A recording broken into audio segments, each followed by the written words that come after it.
So we are asking everybody for this day to start dropping the S in ocean, because there is only one big ocean. Now, without any further ado, I invite the host to put on screen the special message of the UNESCO Director General, Madame Audrey Azoulay. Please.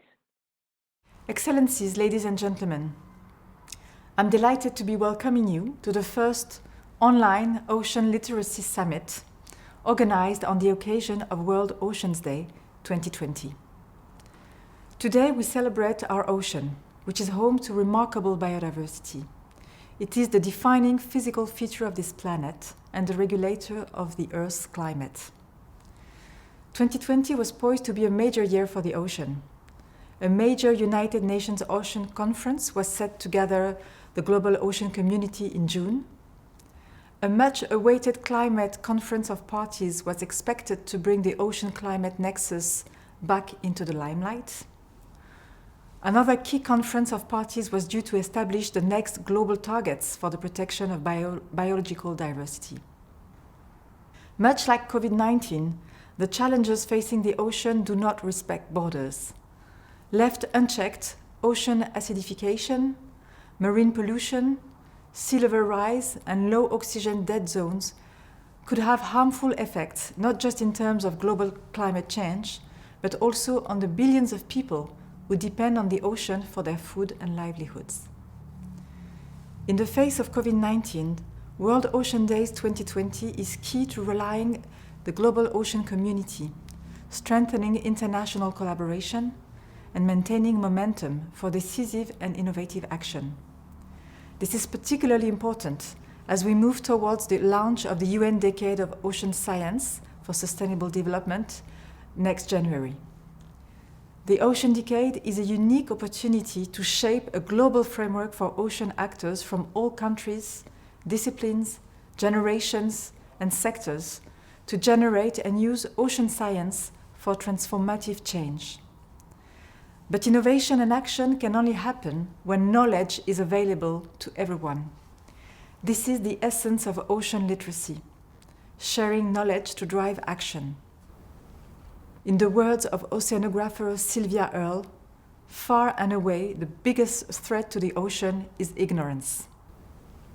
Improvements in ocean literacy are key to sustain innovative approaches to the management of the ocean. This challenge requires the creation of partnerships and networks among UN entities and governmental, non-governmental, and international organizations, using strategies that go far beyond conventional policymaking.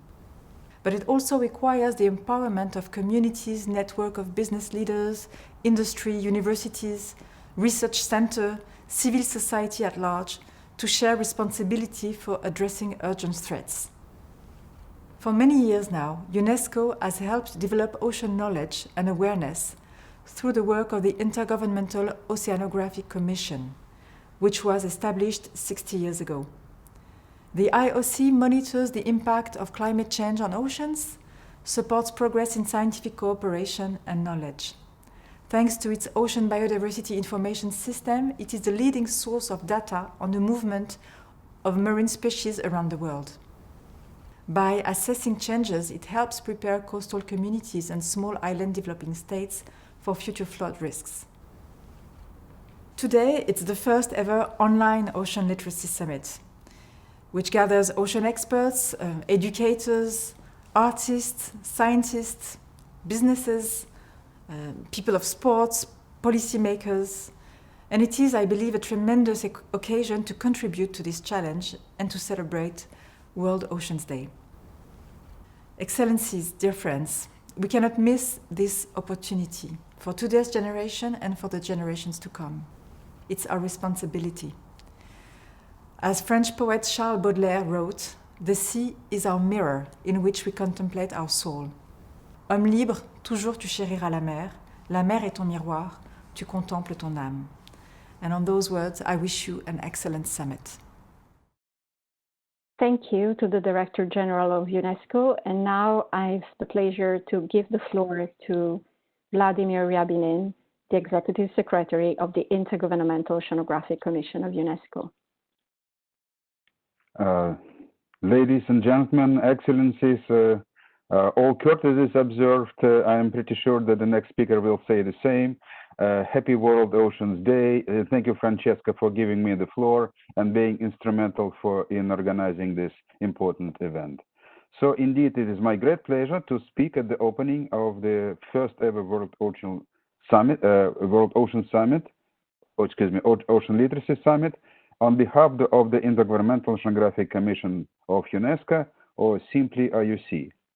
So I would like to quote, because we are part of UNESCO, I would like to quote the UNESCO motto: "Wars start in the minds of men. Because of that, it is in the minds of men that defenses of peace have to be constructed." The idea of changing not the climate, but minds of people is also the vision of the UNESCO climate strategy. And also would like, following the Director General of UNESCO, to repeat the famous phrase of Sylvia Earle, that ignorance is by far the biggest threat to the ocean. So ocean literacy aims to basically open minds, open hearts of people when it comes to the ocean, using the same approach. So we are meeting virtually because of the coronavirus. And of course, the coronavirus has changed the world. And also we need to change the world ourselves. The world needs more care, empathy, needs more understanding. Otherwise, I think we will go into the period of dark age. So those who are going to speak today, and also who are going to attend the meeting, and I see now already 440 participants, we are all very lucky people because we are dealing with the ocean. Ocean is beautiful, and it is for us a very favorable environment to change the world through the help of our dear friend, the ocean. So, of course, the main goal of our community is to protect the ocean for the sake of ocean itself and also for the sake of us people.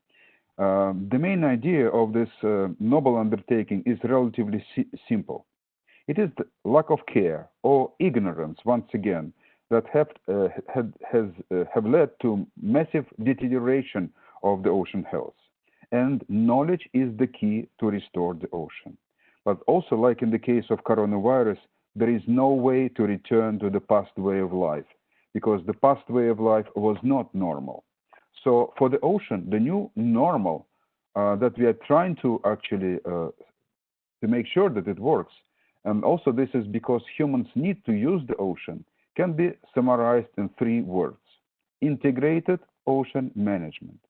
This means marine protected areas, coastal zone management, marine spatial planning, adaptation, mitigation to climate change, fisheries and aquaculture management, assessment of risks, creation of warning systems, and eventually those systems would lead insurability of the coastal areas to creating a new sustainable ocean economy. And it is the science that may make this all possible. And this is exactly why IOC proposed to United Nations, and United Nations agreed to dedicate next 10 years, starting 2021, as the United Nations Decade of Ocean Science for Sustainable Development. So during this 10 years to come, please expect a breakthrough in ocean observations, data management, ecosystem understanding, mapping of ocean bottom, creating an ocean genetic image, production of more food and renewable energy for people through science, and better use of those resources. And we formulated 10 challenges of the decade, and one of them is not to leave anyone behind, so that we not only move forward the cutting edge of science, but also creating conditions so that everyone could participate in science and also benefit from it, including Africa and small island developing states. So the decade challenge number 10 is about 2 issues.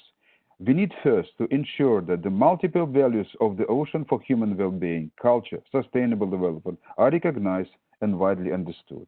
And the second, we need to identify and overcome barriers to the behavior change required for change humanity's relationship with the ocean.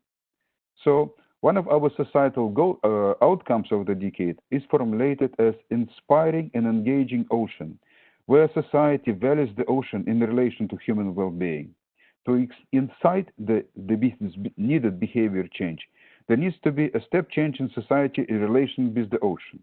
And this can be achieved through ocean literacy approaches and other ways to create awareness about ocean, and also, of course, through a change in the school curricula. So, dear colleagues and friends, it is basically your most important societal role to make ocean literacy work, and by that, to open the door for systematic and welcome use of ocean science to save our ocean. IEC cannot do this alone, and would like to thank many wonderful partners who became friends and with whom together we will continue our journey on the road to make our civilization ocean literate. With regard to this summit, there are so many contributors. I cannot name them all, but I'd like to thank them all. What specifically I would like, following also Francesca, to thank OceanWise for hosting this platform for this meeting, and also Eurogoose and also Experimental Atelier for supporting us vis-a-vis the content and organization of this event. So once again, thank you all for doing this, for moving the ocean literacy forward. Once again, happy World Oceans Day, and I would like to wish you a very successful summit. Thank you so much. Thank you, Vladimir.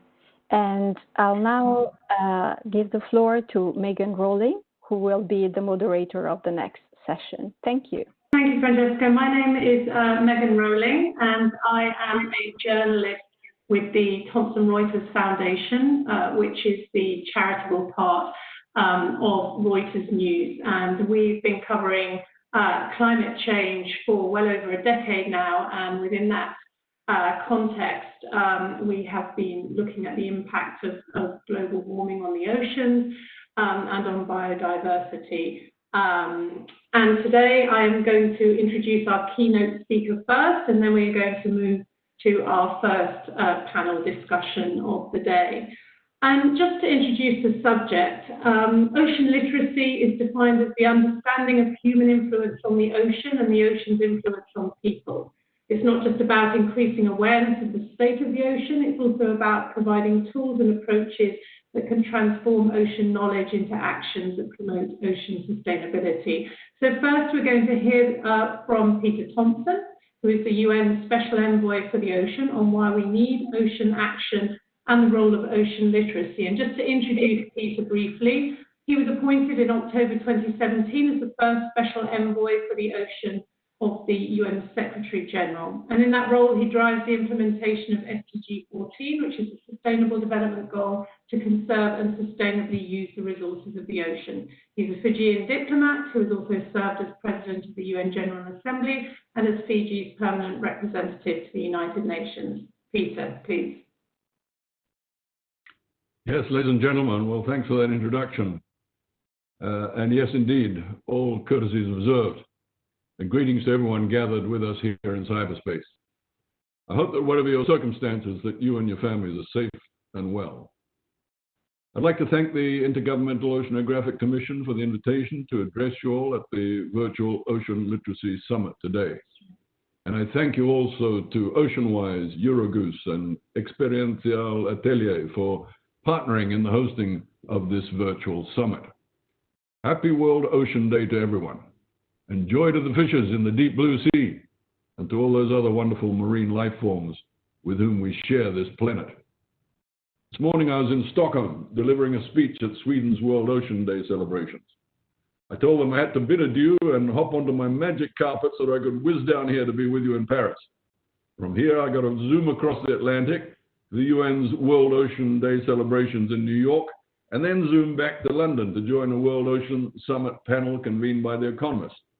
The day will be complete with a webinar shared with the Pacific Islands Forum based out of Fiji. All this travel with zero carbon emitted. Many of you will have participated last week in the virtual ocean dialogues organized by the Friends of Ocean Action and the World Economic Forum.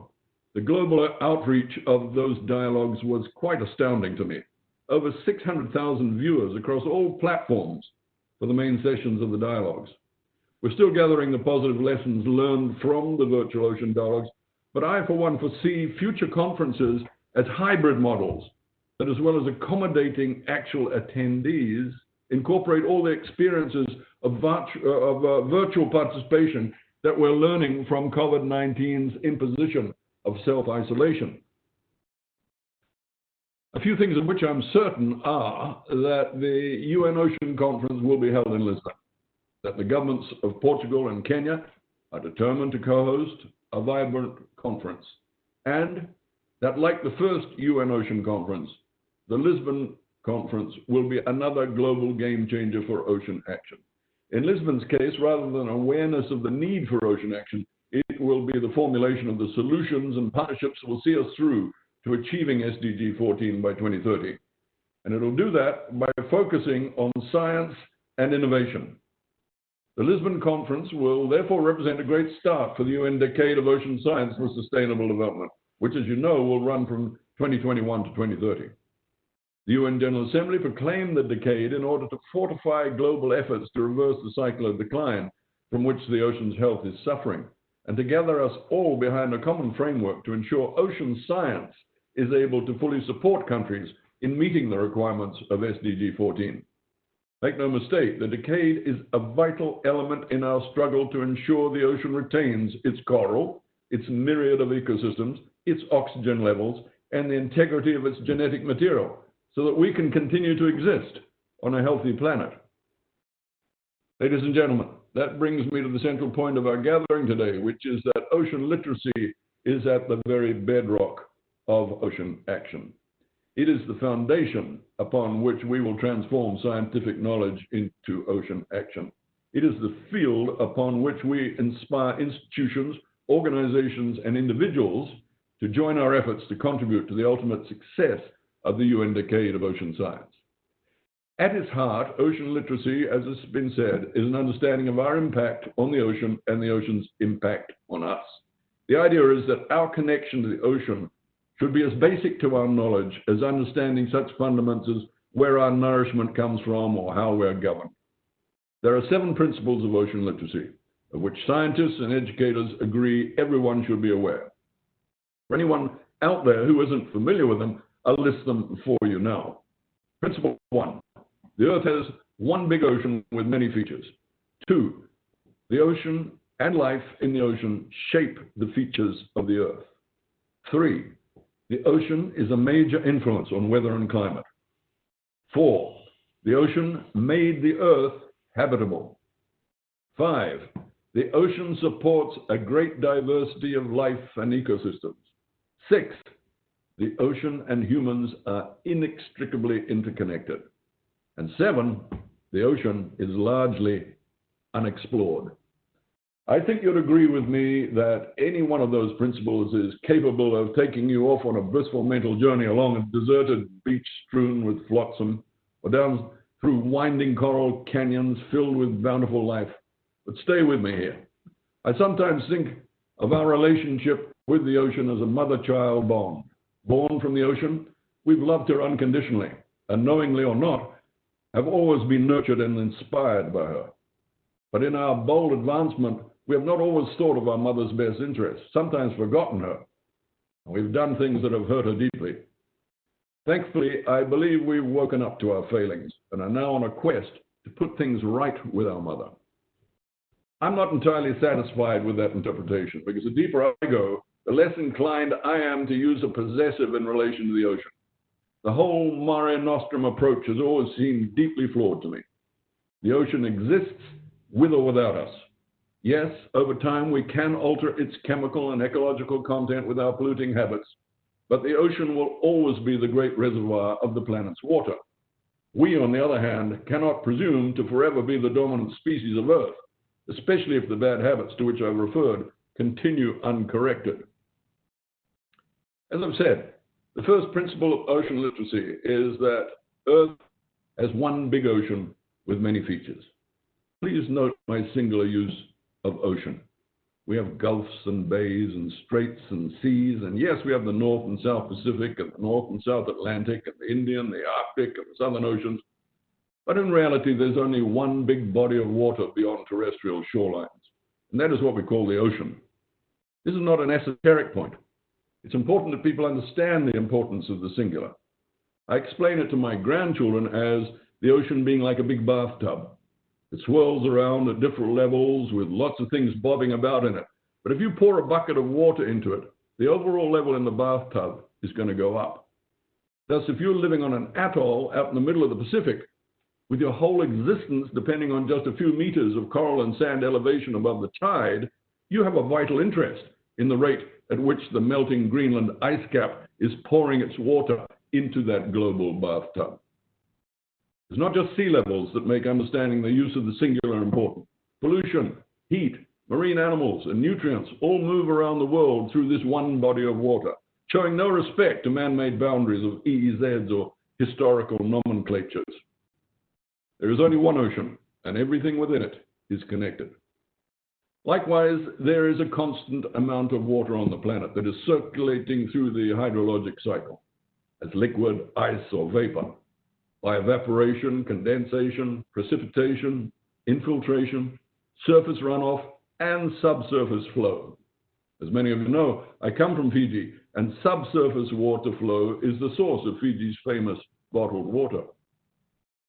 When you live on the windward shore of a volcanic island like Viti Levu, my home island, the hydrologic cycle is clearly observed most days. As the sun rises up into the blue tropic sky, it heats the ocean surface, and water evaporates upwards into white cumulus clouds that tower up ever higher and drift in on the trade winds across the harbor to bank up against thickly forested mountains. By mid-afternoon, the weight of all that water up there has incontinent consequences. Spectacular precipitation ensues, drenching the mountain flanks, turning drains and streams into torrents that spill down into the patient harbor, thence out through the broad passage of the main coral reef into the ocean, from whence all that H2O evaporated in the morning. There's one footnote that I'd like to add to that first-hand description of the water cycle, which is the fact that as those torrents run down to the sea, they carry with them excess fertilizers and nutrients, plastic rubbish, and industrial and urban detritus that were never meant to be present in the ocean. From the Pacific Islands to the great river basins of the continents, the ridge-to-reef or source-to-sea ethos is therefore something to which we should all espouse, a living rule which leads us to think of the ocean's well-being when we decide what to pour down our drains or discard from our lifestyles. At your peril, you may wish to point that out to the next person you see thoughtlessly discarding a cigarette butt onto a pavement. I know I'm preaching to the choir when I say once again that human well-being, the ocean, and the climate are inextricably linked. But it has to be said again and again that to our mutual detriment, for too long, our economic, social, and political systems have taken the ocean's vital ecosystems for granted. The ocean's production of oxygen, its regulation of climate, provision of energy, mineral and genetic resources, food, livelihoods, transport of goods, communication channels, cultural and recreational services. The list goes on and on. Those days hopefully are over. We've come to our senses with universal agreement to augment SDG 14, the UN's Sustainable Development Goal of conserving and sustainably using the ocean's resources. Our task over the next 10 years is to ensure we repay our immense debt to the ocean by faithfully implementing the goal's 10 targets. Ladies and gentlemen, let us acknowledge that there is still a disconnect between what ocean scientists know and what the general public understands. That cannot be good for the ocean, and it cannot be good for us. So let us apply the UN Decade of Ocean Science to the fullest extent possible, globally, regionally, and through to community and individual levels. We have the virtual world of the internet as our medium. We have educational institutions, and we have well-honed lessons of ocean literacy. Creative minds and articulate voices are required. Let's get to work. One last thought from me. The ocean provides 90% of the living space for species on planet Earth. We are but one of those species. We know less about the ocean's depths than a sperm whale does. In our quest for ocean literacy, let's learn from them. I thank you for your attention. Thank you very much indeed, Peter. That was an excellent and lively description of how important the ocean is to us and to the planet. And Peter referred to the 7 principles of ocean literacy. And before we begin our panel discussion this morning, we're going to watch a short video which looks at the first principle of ocean literacy. The Earth has one big ocean with many features. Principle number 1. The Earth as one big ocean with many features.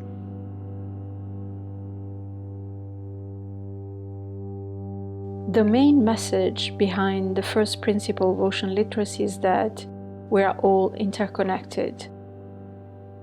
The ocean is the defining physical feature on our planet, covering approximately 70% of the planet's surface and include the world's highest mountains and deepest valley. The ocean is the great unifier on this planet, and this calls us all for a shared responsibility in cherishing the ocean, in protecting the ocean, because whatever we do in one place will have an effect on the other side of the world and vice versa. It's not about the environment, it's not about the ocean, it's not about something abstract, it's about our lives.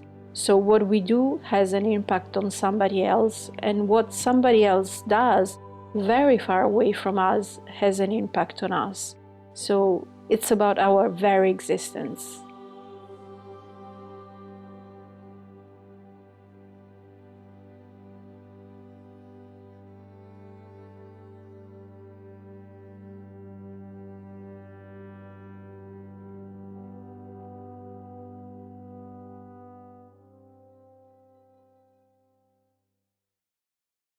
To protect the ocean, we need to understand it. This, to me, is a key message.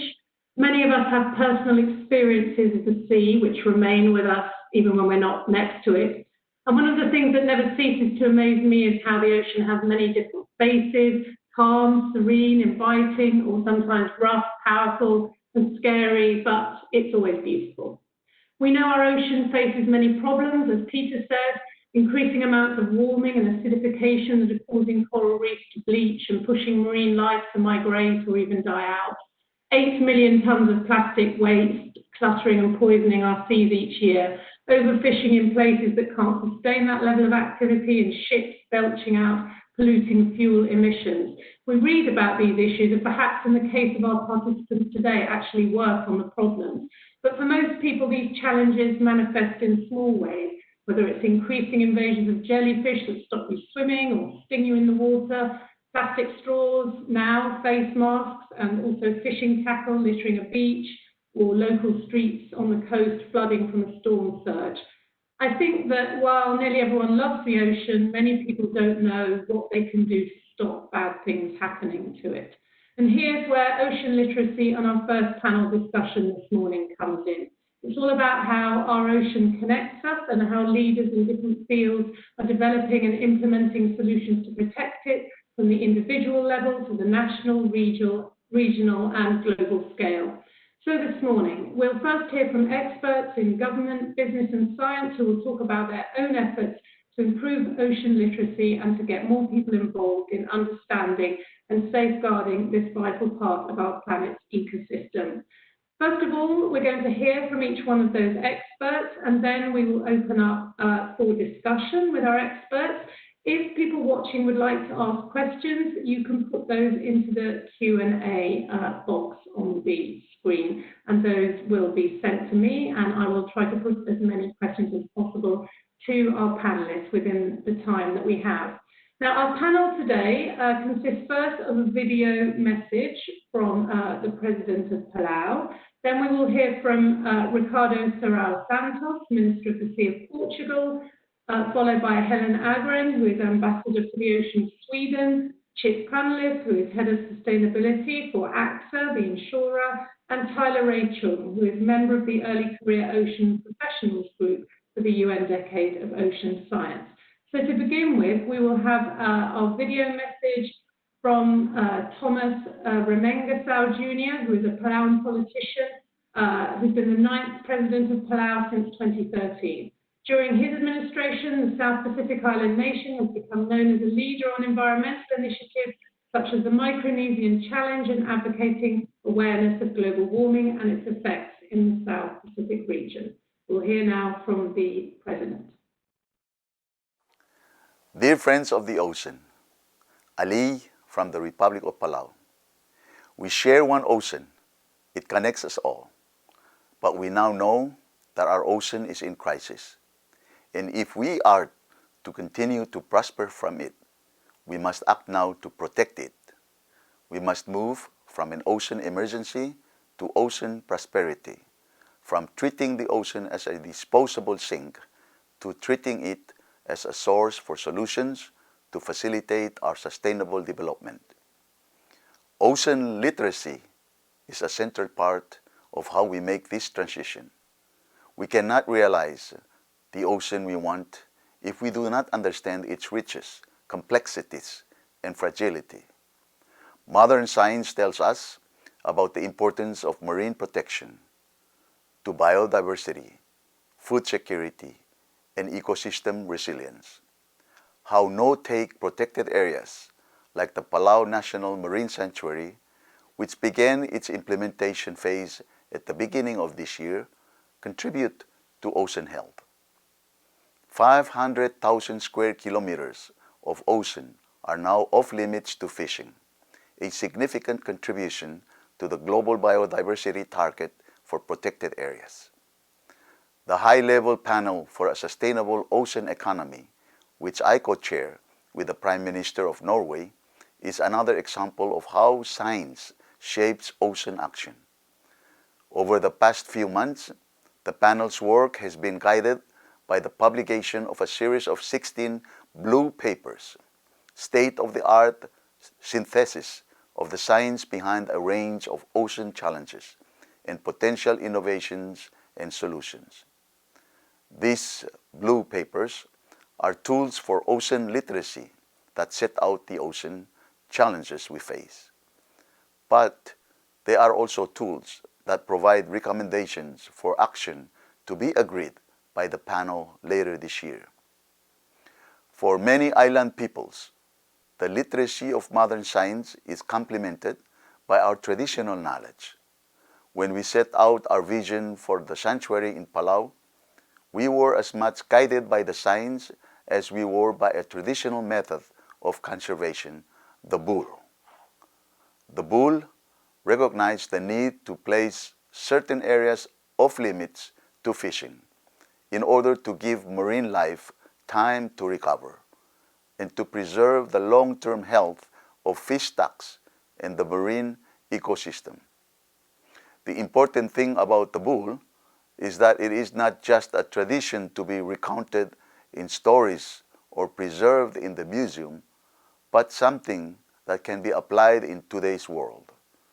We were able to give a modern expression to this traditional concept in the sanctuary. Our modern bull recognizes the wisdom of our ancestors and our role as stewards of the ocean. These are values that go hand in hand with modern scientific knowledge, and we must be literate in both. At the end of this year, Palau will host the Our Ocean Conference 2020, a platform for stakeholders across governments, businesses, philanthropies, and civil societies to come together and make ambitious commitments to restore ocean health. Many commitments made in the past have focused on improving ocean science, research capacity, and ocean observation.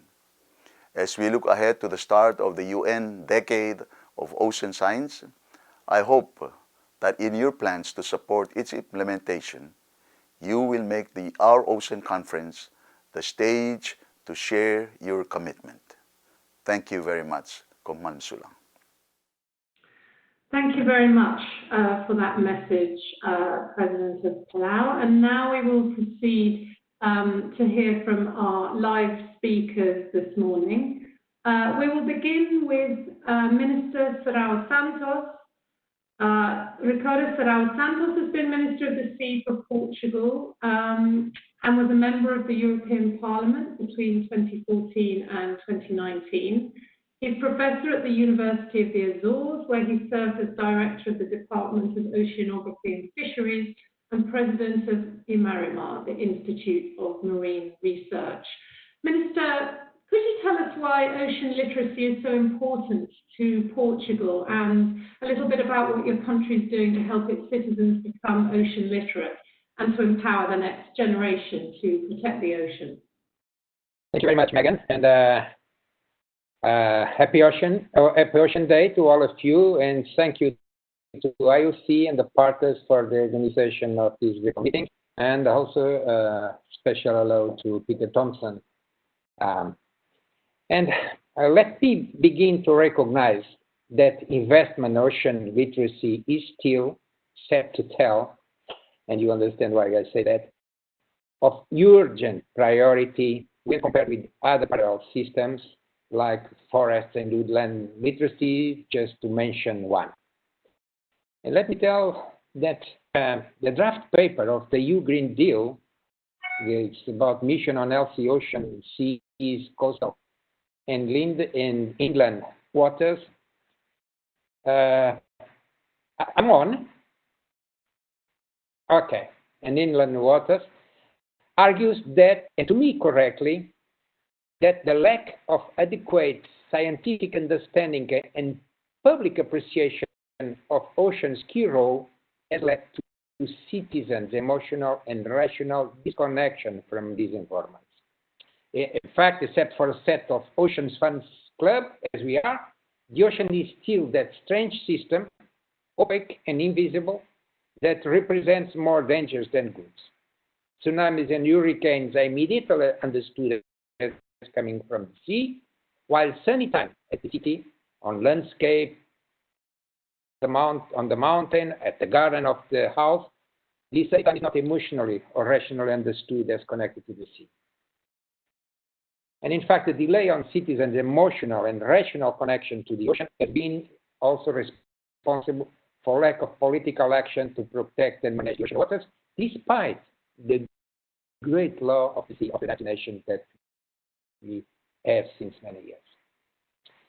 And ocean literacy based on knowledge and science is called to play a role in building these connections that we need of citizens to the ocean that will help to build the social consent that in democracy will support effective implementation of political decisions concerning oceans. In that sense, ocean literacy is fundamental and most needed to inform citizens, but also to inform policymakers, general stakeholders, including the finances. And the 21st century is a time of changing. The tools produced for governance by the end of the 20th century, it is with optimism that I see the relevance of the ocean being brought forward. Just see. One, the United Nations Agenda for Sustainable Development integrates a standalone objective on the ocean, life below water, and for the first time in the history of development and sustainable development agendas. The EU Green Deal identifies 4 missions to pursue, and one of them is on the ocean. The EU Horizon Europe for Science and Innovation identifies 5 missions and 1 on the ocean. The Decade of Ocean Science for Sustainable Development of IUCN is also a major issue. The program of the high-level panel for sustainable ocean economy driven by government and finances, the UN Global Compact on the Ocean, and the initiatives of NGOs and foundations as the Rise Up call to action. The fact is, we have reached now the Anthropocene, and the obvious solution to put the planet in safe track is a return to the ocean. I am optimistic, but without accelerated ocean literacy, it will be harder. The success for ocean actions needed literate citizens, literate economic and financial CEOs, literate policymakers. And now let's go to the second part of the question.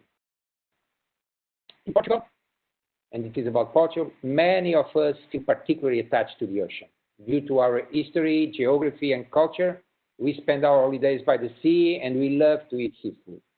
Even so, we strive to build a fast track to have a literate ocean society. that goes beyond the memories of the past and the lines of poetry and incorporates also the science-based knowledge of the ocean.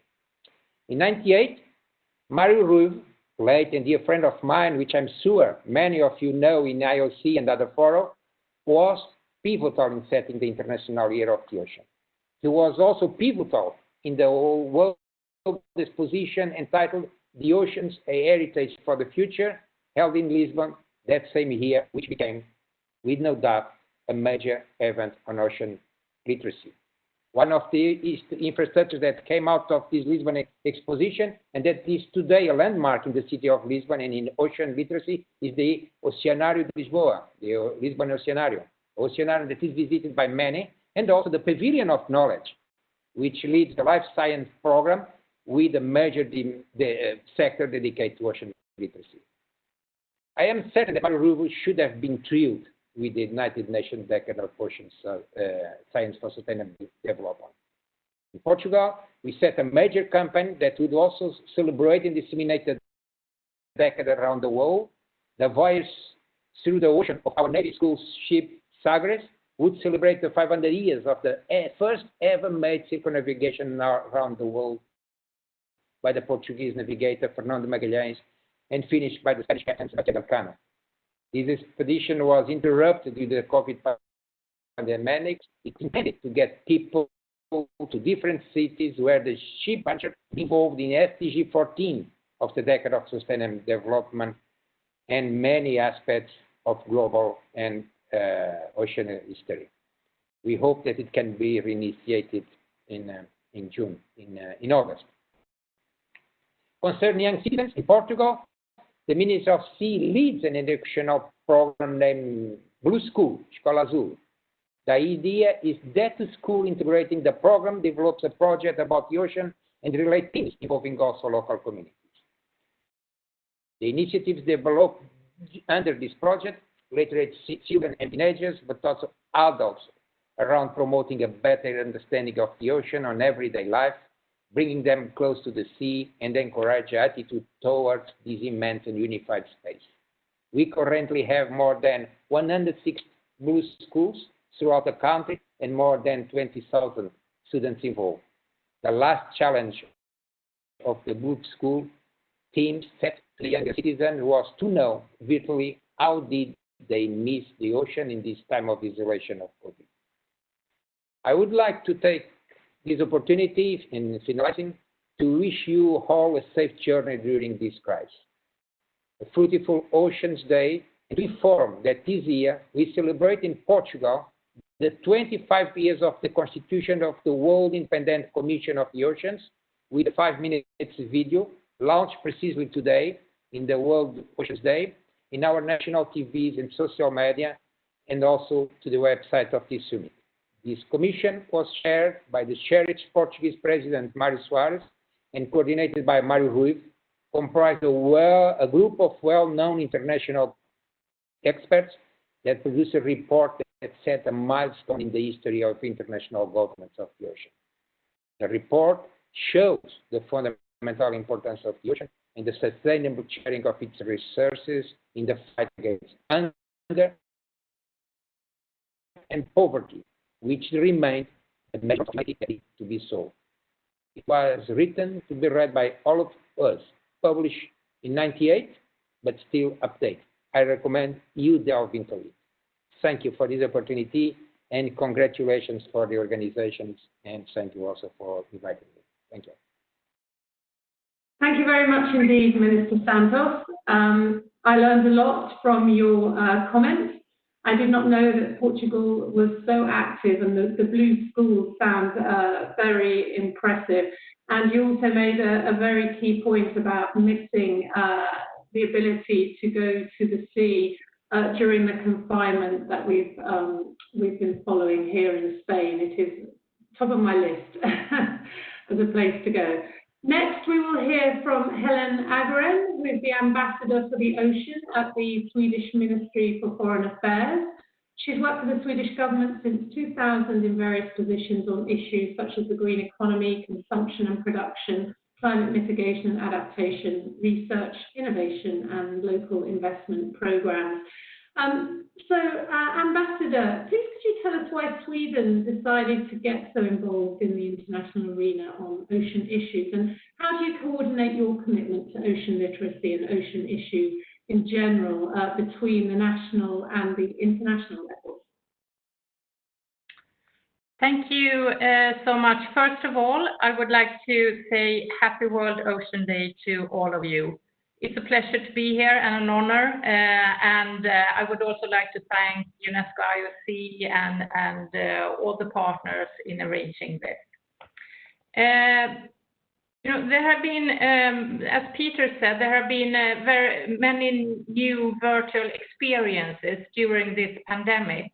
And perhaps now, more than ever, we realize that we are all connected. And in spite of social distancing, we are closer than ever.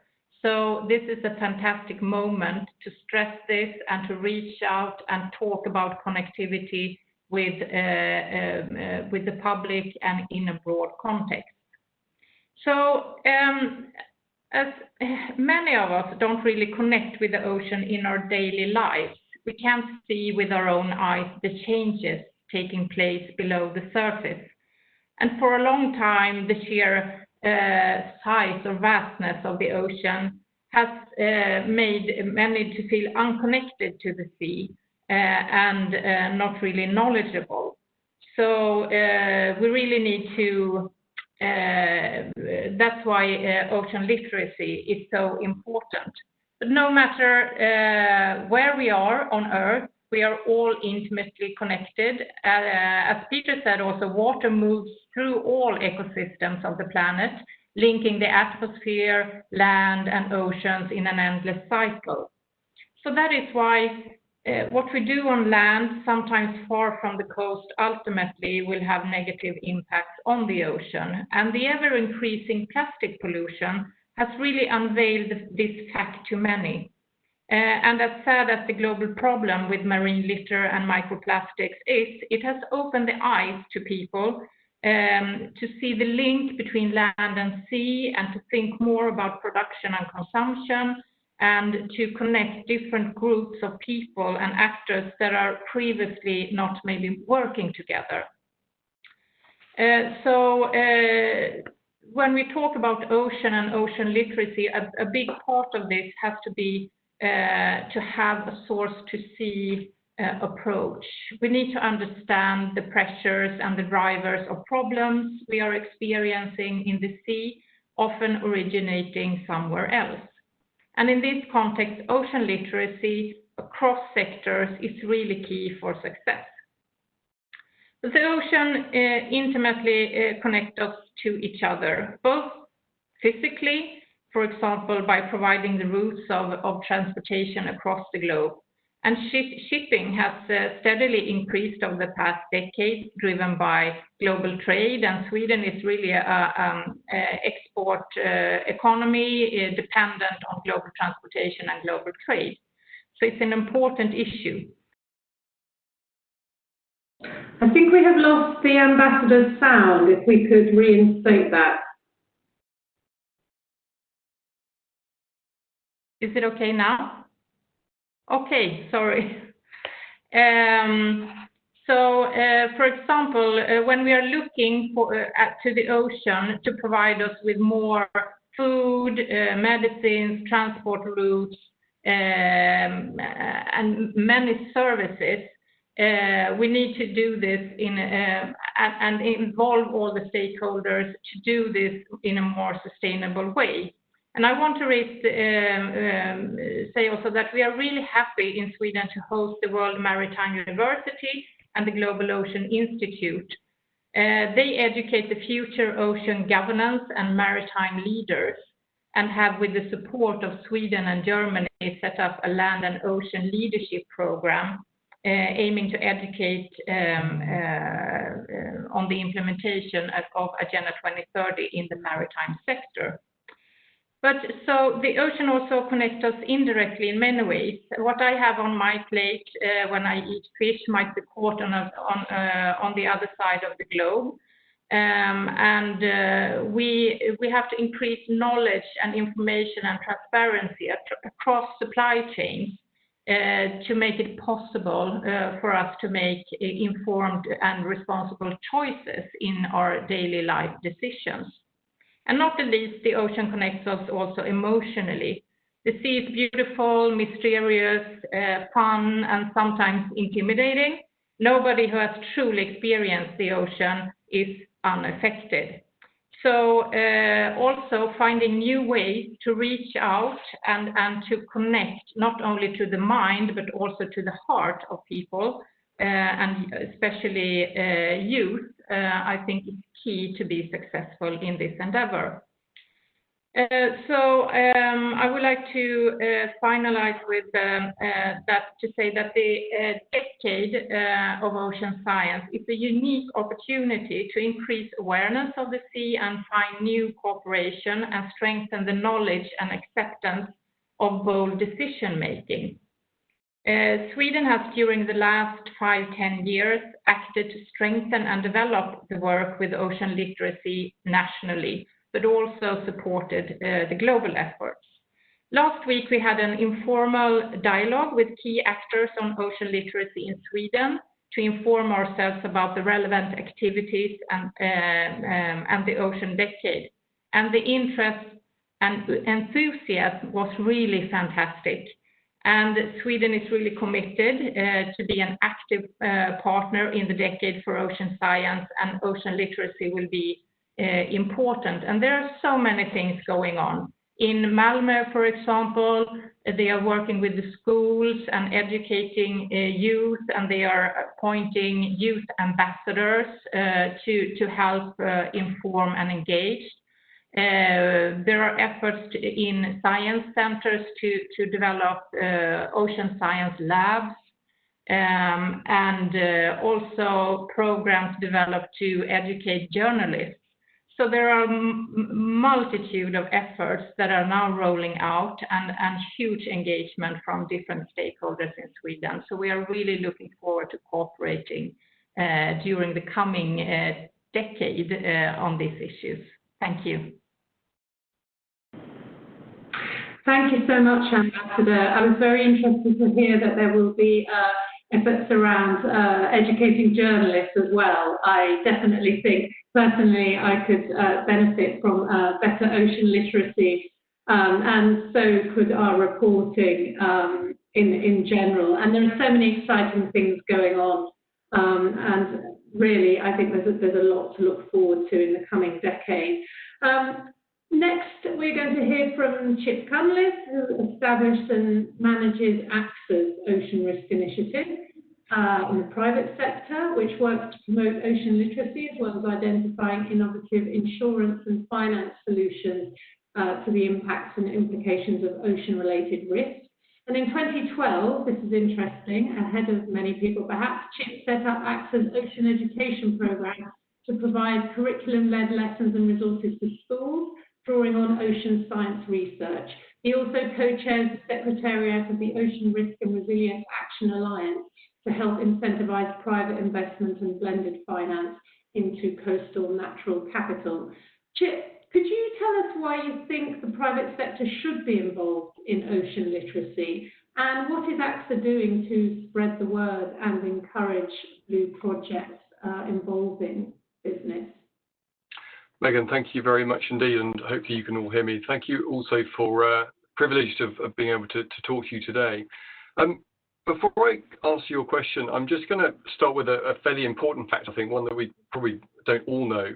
It was said by Professor Ed Hill, who's the Chief Executive of the National Oceanography Centre here in the UK, and he said it in Paris in 2015, and he quoted the Grantham Institute study, which basically said that if the same amount of heat that's gone into the top 2 kilometres of the ocean between 1955 and 2010 had gone into the bottom 10 kilometres of the atmosphere, then the Earth would have seen a warming of 36 degrees.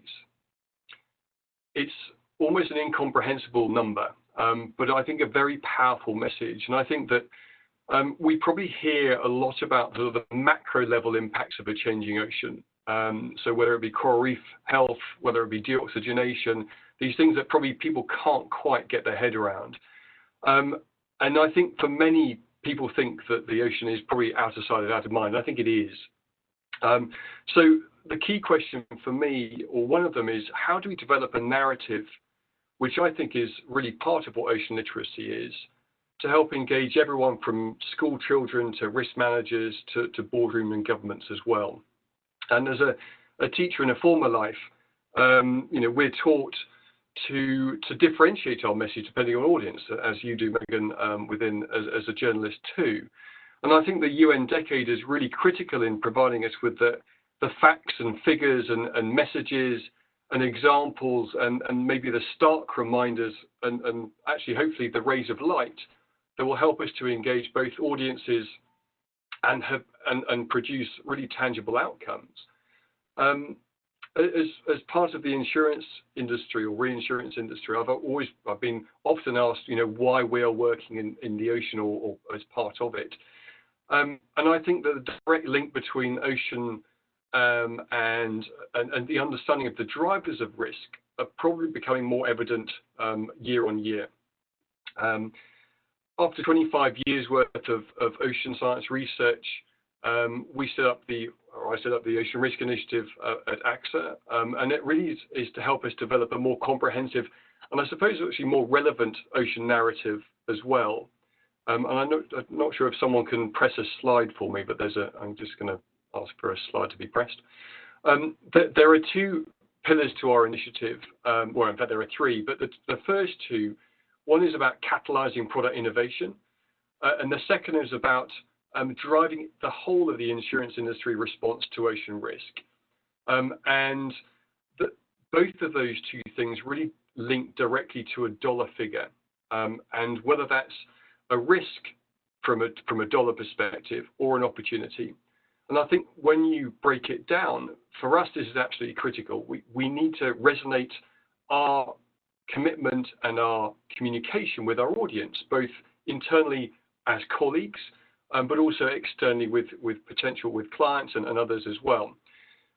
It's not just about the dollar figure, of course. We are also very conscious of our social responsibilities to our communities, to the environment and biodiversity, which again is a key part of AXA's climate change focus too.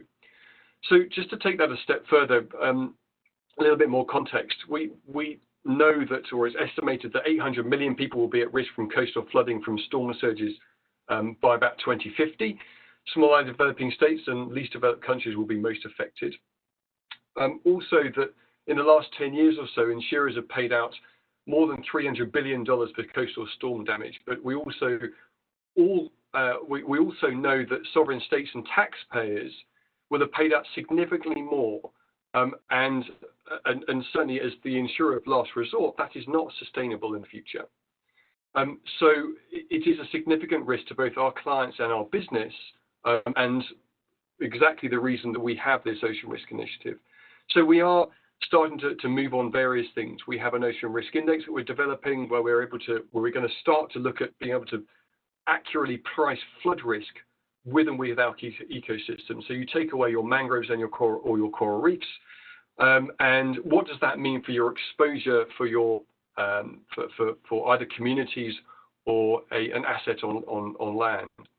We're working to develop blue carbon resilience credits, and the resilience piece is about companies investing to restore protection to limit the risks of storm surges and flooding.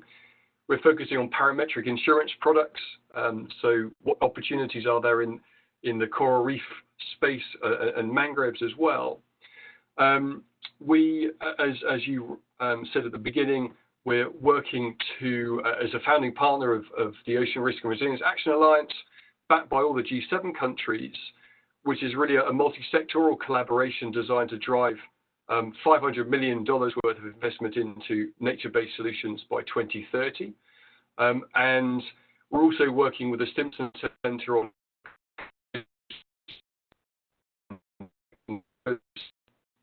pieces of the risk, least known.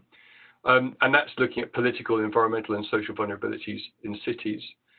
I think it's really key that all of those things that I've just outlined it's all based on data, scientific data. So, the UN Decade is absolutely critical in providing that. If you can just go to the next slide, that'd be great. Thank you. The third pillar of our initiative is about ocean literacy more specifically. And that is forms a core part of our corporate responsibility. Acceleration Education, we launched in 2012. So far, 7 million children around the world in 96 different countries have used our materials, which is fantastic. We want to try and drive that further. We help to integrate the ocean into the UK's curriculum during the curriculum review in 2014 with our partner Encounter EDU. And we also provide funding for PhDs through our ocean risk scholarships, everything from informing aquaculture to modeling icebergs in the Atlantic, etc. But I think the final part of that, the ocean literacy pillar, is very much about helping colleagues to think more about the ocean when taking business decisions, and that's very much a longer term aim.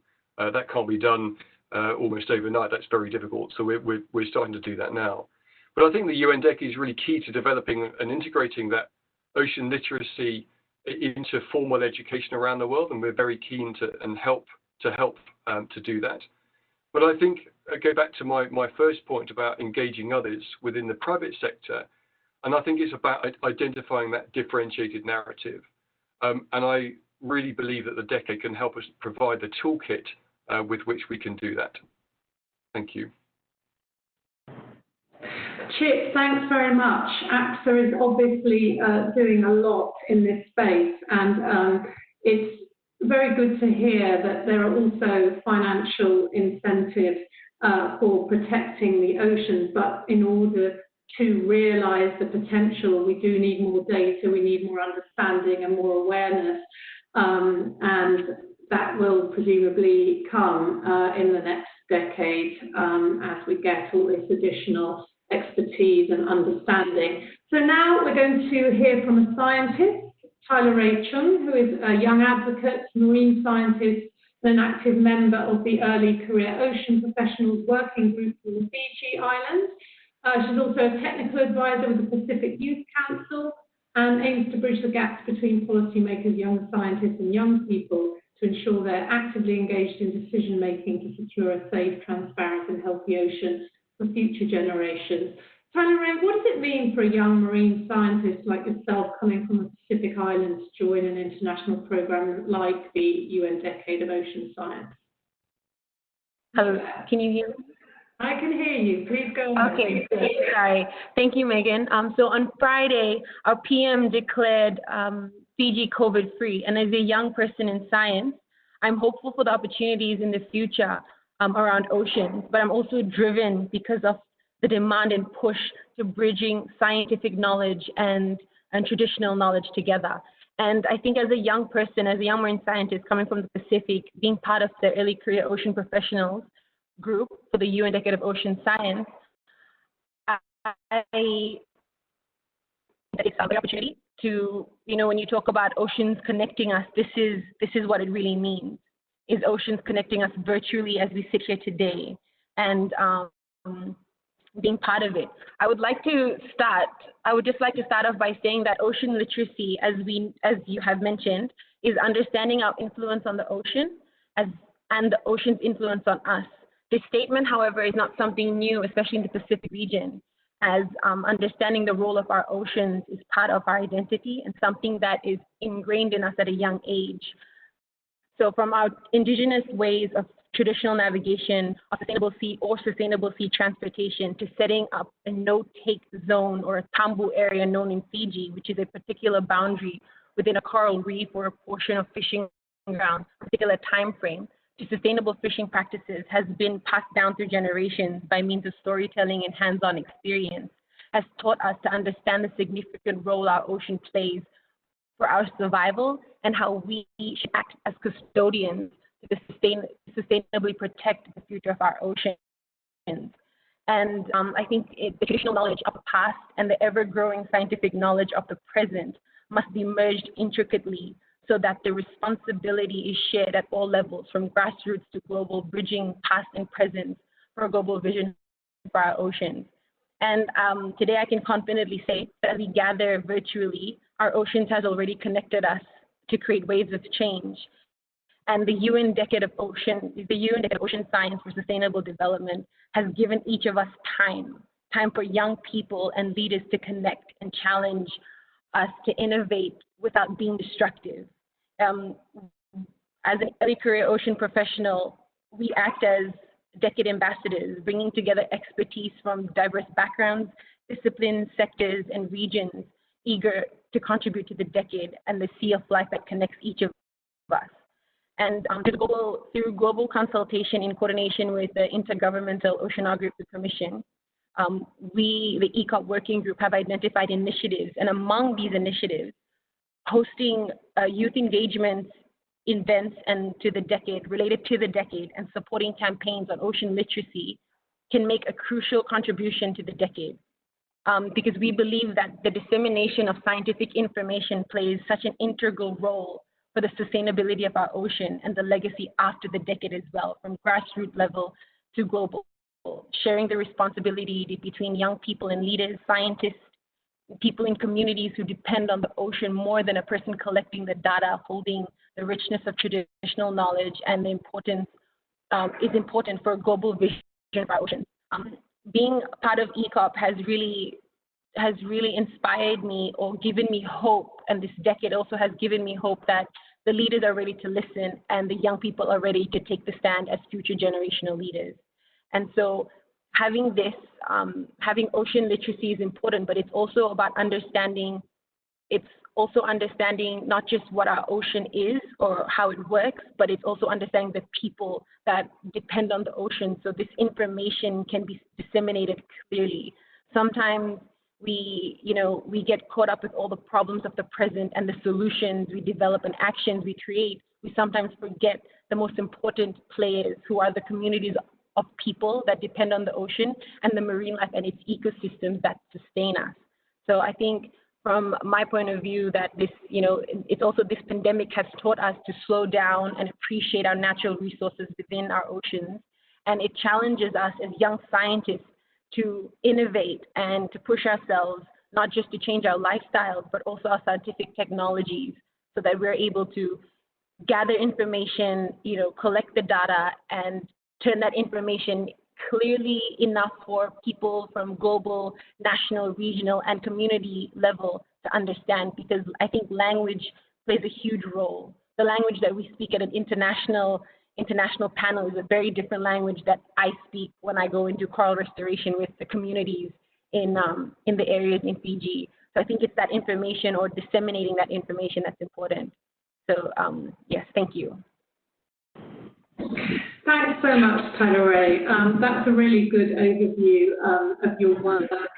How we get from the global level down to the community level. Now, we don't have a lot of time left for this particular panel because we've had such a wealth of good contributions from our speakers. So what I'm going to do now is I'm going to ask you one question each, or summarize some of the questions that have come in and direct them to you in turn, so that you can sort of try and give an answer, and also maybe a couple of final thoughts. So I think I'll start with Tyler Ray, because we've had a question from a 14-year-old ocean ambassador in Hong Kong who is saying, I would like to know, what do you think youth can do to contribute to ocean conservation? And we've also had a couple of questions about indigenous and traditional communities, as was described in the question. What are the opportunities and the difficulties of improving ocean literacy for those communities? Perhaps you can talk about that a little bit more from your own experience, as you were just saying about the need to use different language and so on. Thanks. Okay, so the first question was what youths can do for ocean conservation? Yes. Okay, well, youths are ever growing, and I think that, one of the main points of youth is to just really it's about talking, and it's about leading by example. You know, we watch our leaders every day, and we also see the mistakes that our leaders may make and the people around us that make, and we can correct them. And by correcting them is being open, being humbled, and understanding, you know, the ocean, and just really just talking about it and creating movements of change, just creating waves of change through your own little group, with your own little community that you can do, because, you know, you are a ripple in this, you're a ripple ready to make big ocean waves. So I think youth can contribute in terms of mobilizing, in terms of disseminating information, the way youths are good at using social media technologies that we have, you know, making it fun and innovative. Like, young people are so creative. It's just about using that creativity and incorporating it with the science that you learn from schools and the ocean that you're passionate about, and how you can just merge them all together to just be simple. Young people are so simple. You know, we have our leaders to be politically correct, to implement plans, and all we're doing is we're actioning out those plans. We're achieving the goals that have been set before us, that we're the ones that are going to be doing it. And I think it's important that we need to start being involved in decision-making processes, because at the end of the day, after the decade, as people, you know, leave and go on, it's the young people who are going to be rolling these strategies out, especially with the current UN decade that's been set in place for the next 10 years. Absolutely. And with regard to Indigenous and traditional communities who are living and working with the ocean, I wonder whether there's even a need for more ocean literacy among these communities. They're the ones who know it best, right? And maybe there's a lot that the rest of us who do have this disconnect can actually learn. And how do we get that knowledge to the wider world? Wow. Okay, how do I shorten this? So, as a marine scientist, from my own experience, you know, graduating with a degree in marine science, I go into communities thinking that I know every scientific thing about the ocean, and then I get retaught, and I how do you say this? Like, sort of slapped back, saying that, you know, you may know conservation the way you know conservation, but traditionally in our communities, this is how they conserve things. And I think it's important to understand. I'm sorry, you're lagging. I don't know if I'm lagging as well. No, you're good. Okay, yeah. So in terms of traditional knowledge, I think it's just with language. You know, we have these SDG, in my experience, SDG 14 that we have. You have so many targets and so many things to achieve through those targets. And it's translating that information on the SDG 14 page to the community level, because if you just share, if you listen to their stories that they share, you can start picking off certain targets that they've achieved in their own communities, in their own way. So it's from the bottom to the top. It's having that information from the bottom to the top. And as a young scientist, I'm pretty sure I can say I learned the hard way to push back my science and to understand more of the traditional knowledge that we have in place and to link it. It's just really about listening to each other and using languages to get information across. So in Indigenous, I'm part of a traditional navigation crew. And with all the science that I've learned from uni, being on that, you know, using the winds and using the stars to navigate has taught me so much more about the ocean, that it's so much bigger than ourselves. And, you know, even though we collect data out of it, you know, to graduate and to gain credibility and to, you know, for money, for extraction, it's more than that.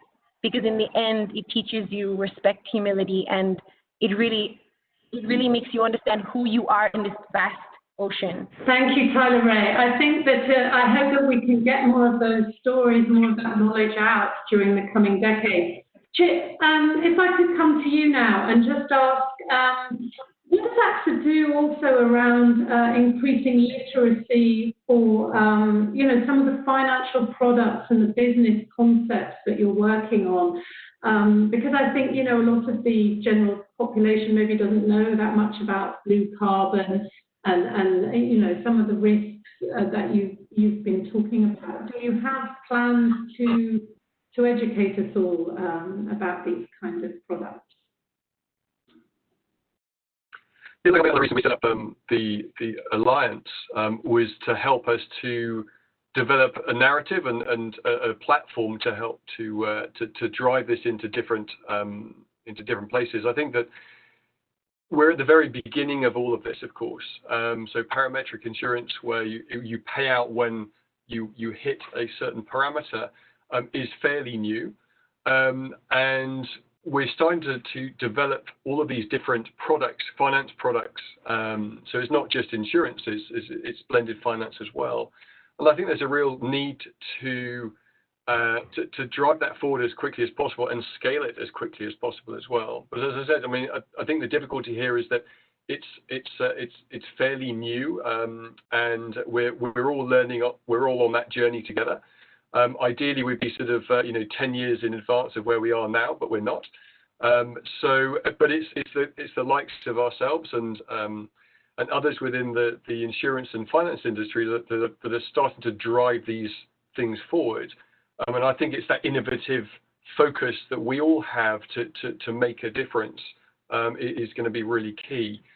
So yeah, yes, of course, we want to engage as widely as possible. Yes, we'd want to do that alongside yourself and yourselves in the sort of the within the journalist community.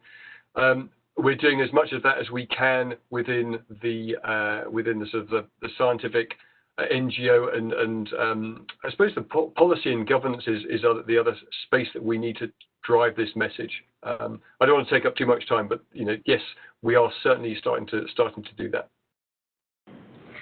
Thank you so much, Chip. And I'll bring in our two ministers at the end here and just wrap up a couple of questions, and perhaps each of you can respond.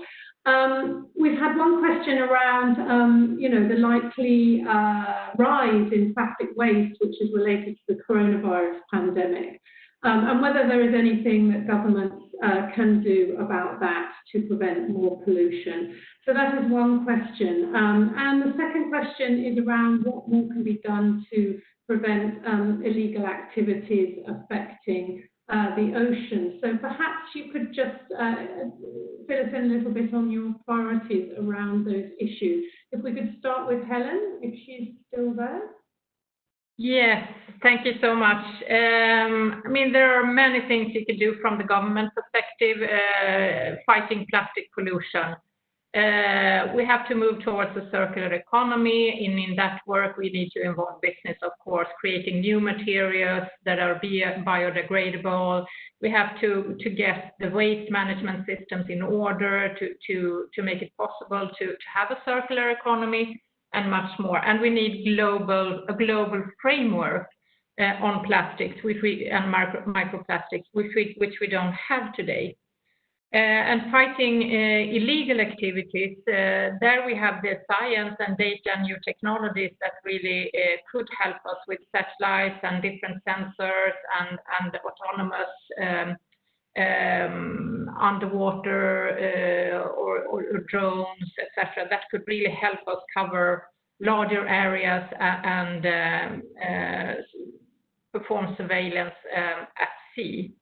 And if I could just comment finally on the youth perspective, because it's very, very close to my heart. One of the most rewarding jobs I've had was when I have been working at educating young people about peace, environment, and democracy, and how this is all interlinked. And I think it's important with young people to not underestimate the power they have and to learn about the democratic system, how you can engage in different ways, whether it be aligning with businesses or influence your local policymaker or approach the parliament, etc. So learn about the decision-making processes where you are get engaged and become political. There are lots of opportunities to take part in changing the world.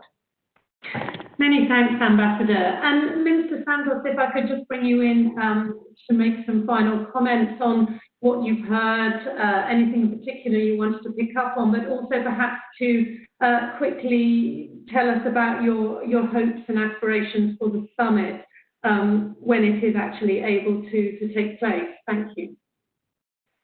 I understand this and promote this as an interruption that we had. Of course, it's effective. All the conferences that were in the agenda for 2020, and it had to be postponed. And the pandemic had a lot of other side effects. And I would like to comment on the ones you mentioned, the issue of plastics, because now, in fact, the protection mechanism like masks or the liquids that we are using, we have to do single process. And it's come to our knowledge that these plastics are being thrown away in a not proper manner. So, in terms of government, we have to control that because it is it shows that we are the society, the citizens are not well prepared, not well informed for the dangers and the nuisance of this system. The other side that we can read, and the FAO did already a report, that an increase on EU fisheries and illegal procedures. But of course, poverty and hunger eventually have been increased in this stage of life. And we hope that this goes by, that we can return to our activities with a new vision, of course. And I think that some issues are emerging, that we need eventually short distance markets. We need to focus on when the tourism returns, to focus on tourism that increase protection of marine biodiversity and the protection of the coast and the sea.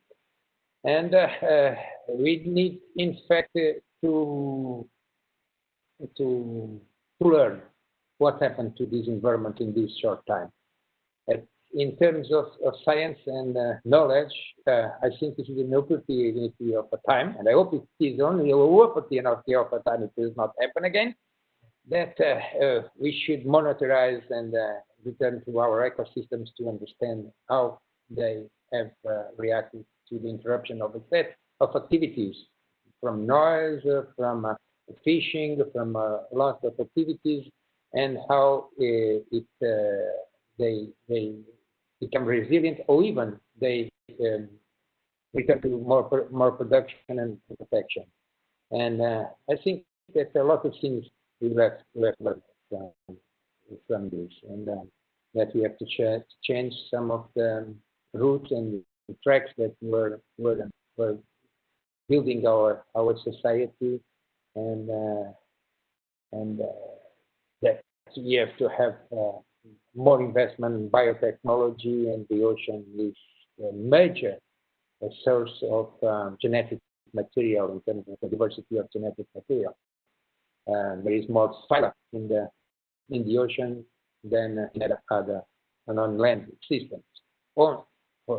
11 of the animal phyla only exist in the ocean, so we should invest really strongly in terms of, if we want to find medicines for mitigation of some diseases, but we have to find also the investment and further on finding opportunities of the new ocean economy. And I think that, yeah, as I said on my intervention, we are on the right track with the